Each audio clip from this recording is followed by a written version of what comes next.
Buenos días, mi nombre es Marixa García y junto con mi compañera Mayra Borda vamos a hacer la explicación del tema de formulación y evaluación de proyectos educativos. Para empezar es importante resaltar qué es un proyecto. Entonces decimos que un proyecto primeramente nace de una necesidad.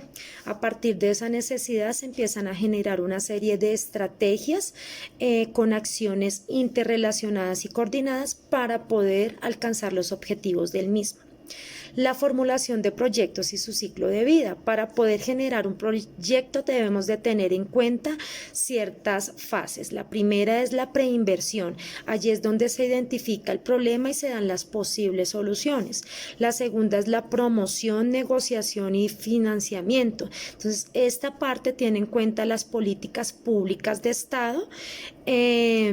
Se elabora el documento del proyecto como tal y se generan las estrategias del mismo. La tercera es la inversión y ejecutamiento. Allí se lleva a cabo una elaboración de un manual de ejecución, cómo se va a llevar a cabo y se pone en marcha la realización del proyecto como tal. Y la cuarta es la operación y financiamiento. En el transcurso del desarrollo del proyecto se van mirando cómo va transcurriendo y por último se tienen en cuenta esas evaluaciones que determinan los aspectos positivos o por mejorar del mismo. El marco general de un proyecto debe tener en cuenta primero las políticas, es decir, las políticas de Estado frente al tema. Lo segundo, los planes, que son los planes nacionales e institucionales como instrumento de ejecución para alcanzar los objetivos de estas políticas públicas. Y los programas, que es el conjunto de proyectos como tal de una sola índole. Es decir, en este momento nosotros podríamos generar proyectos de índole educativo.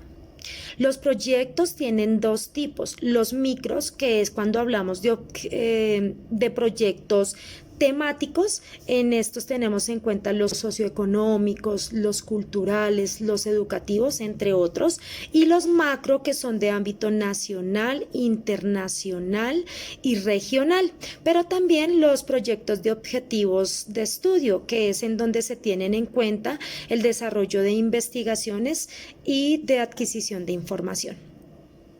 Por otra parte, también tenemos que la planificación de los proyectos. En este aspecto o en esta planificación se deben de tener en cuenta el diagnóstico, la identificación del universo del problema, los actores, los flujos de información, los objetivos y las soluciones.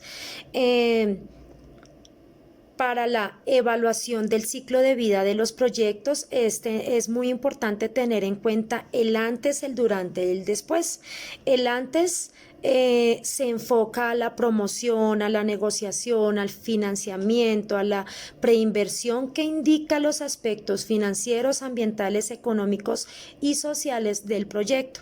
Durante se debe tener en cuenta que se evalúa el diseño final, la inversión y la ejecución del proyecto, que indican un control físico de calidad y de financiamiento. Y por último, la posterior o la etapa post del proyecto es la que nos permite evaluar la operación y funcionamiento, que nos arrojen unos indicativos de producto, es decir, cómo fue el impacto del proyecto, sus efectos a partir del funcionamiento del mismo y la ejecución.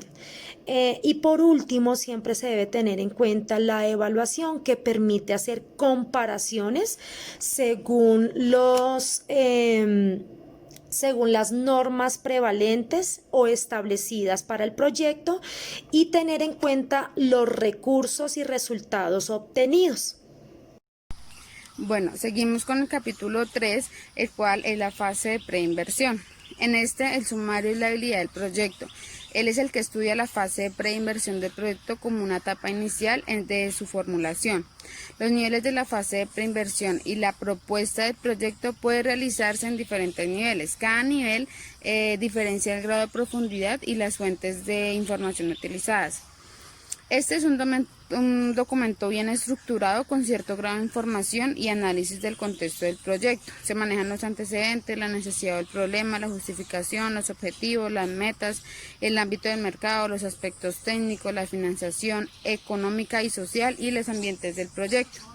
La viabilidad del proyecto es la posibilidad de que este se realice. Existe la viabilidad comercial, técnica, económica y financiera y por último la viabilidad de gestión. Los requisitos previos del proyecto son los programas de actividades y la lista de personas y recursos necesarios. También los canales de comunicación. Esto es lo que nos habla el tercer capítulo. El cuarto y último capítulo es los contenidos de niveles de preinversión. Este estudia en detalle los contenidos que deben considerarse en los documentos de las etapas de preinversión. A nivel de perfil se utiliza la ficha técnica, las variables de la identificación, los estudios de mercado, los estudios técnicos, la evaluación financiera, las fuentes de financiamiento, la evaluación socioeconómica y la evaluación de impacto ambiental. Este tiene un estudio de mercados, el cual mide el posible comportamiento de las variables y el grado de riesgo que corre el producto al no ser aceptado en el mercado. También maneja un estudio técnico, el cual analiza aspectos iniciales para luego sugerir diferentes opciones tecnológicas a crear el producto o servicio requerido, tomando en cuenta la posibilidad técnica de cada una de ellas. Maneja unos flujos de fondo, el cual es el modelo financiero que señala la diferencia entre los costos y los beneficios que se incrementan año con año. De esa manera se puede medir el rendimiento y la factibilidad del producto a partir de las variables. En este se maneja el valor actual neto, la tasa interna de retorno y la relación costo-beneficiario. Por último está la ficha técnica en el cual vemos la ubicación geográfica, el nombre, el sector, el subsector beneficiario, la institución dueña y la unidad que elaboró el producto, entre otros elementos. Ya se finaliza con una actividad para desarrollar, para ver si la información dicha en los capítulos anteriores fue captada. Gracias. Buenas tardes, voy a hacer un delicioso yogur guiada por mi profesora Maritza. Usaré mi tapabocas porque vamos a preparar alimentos. Mis ingredientes son leche, azúcar, un vaso de yogur. En mi caso voy a usar kumis porque no me gusta el yogur de sabores. Frutas al gusto. Yo decidí usar cerezas porque son mis favoritas. Manos a la olla. Con ayuda y acompañamiento de un adulto, ponemos nuestra leche en una olla. Agregamos azúcar. Yo utilizaré una cucharada y media.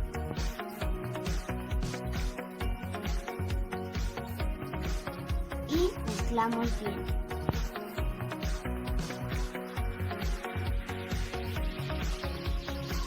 Se pone al fuego y se deja hasta que esté bien caliente, sin dejar hervir. Con ayuda de un adulto se baja nuestra leche del fuego y se deja reposar 5 minutos. Mientras tanto vamos a conservar nuestra fruta. La ponemos en un recipiente y le agregamos azúcar.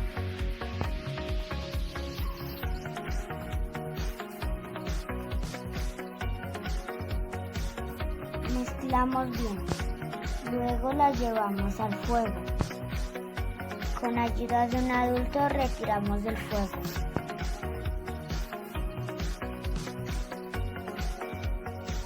Y dejamos reposar. Ahora agrego el yogur a la leche y mezclo bien.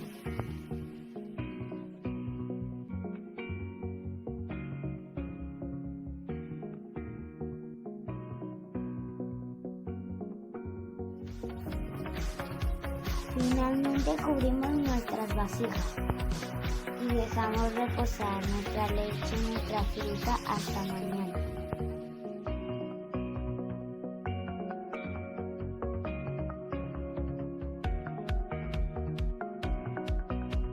Y así quedó nuestro cremoso yogur.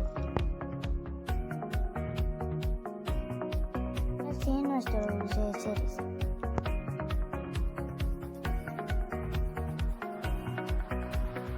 Ahora lo vamos a servir en vasito.